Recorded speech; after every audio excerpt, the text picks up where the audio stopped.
ادامه آواز اصفهان. به اشاق رسیدیم. درآمد اول فا سوری داشتیم و سول دیز. اینجا خواسته که دومون هم سوری بشه. شه ره دو ره می می می می می ره می فا می ره. بعد میریم سراغ اون صفحه. ره دو ره می می می می ره. دو سوری داریم. صفحه بعدی می ره می فا می ره دو سی. دو همچنان سوری میگیریم. می ره می فا می ره دو سی. می ره می فا می ره دو سی.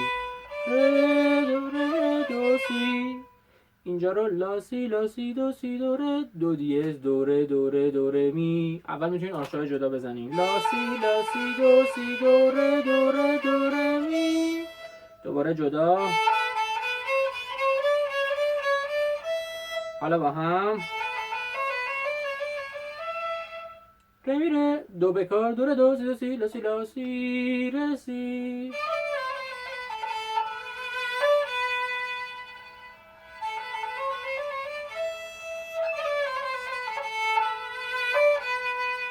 رو نوتای ایستمون میتونیم دوبل بزنیم. درآمد دومش ره دو ره می می می می می می می می می ره فا می ره ره دو سی. یه مکس کوچیک داریم.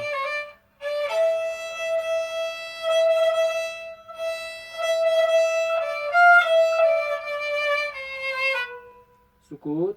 دو ره می می می می می فا می ره دو ره می ره می می ره ره دو سی.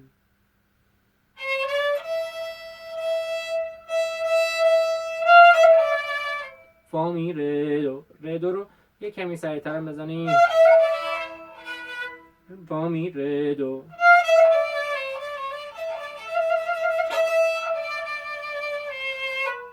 دوباره آرش‌های جدا اول میتونیم بزنیم. تو همه ویدیو تاکید کردم اول با سرعت پایین و اینکه آرش‌های جدا، یعنی میشه ره دو ره می ره می می ره ره دو سی.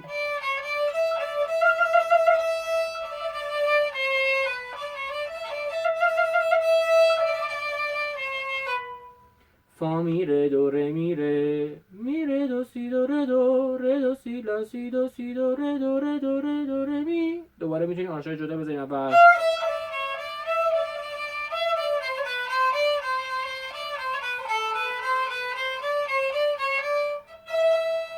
حالا با هم به هم وصل شه و اینکه سرعت پایین.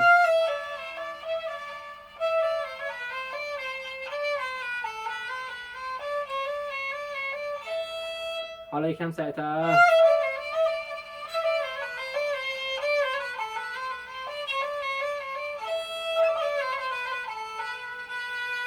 ره می ره دو ره دو سی دو سی لا سی لا سی سی.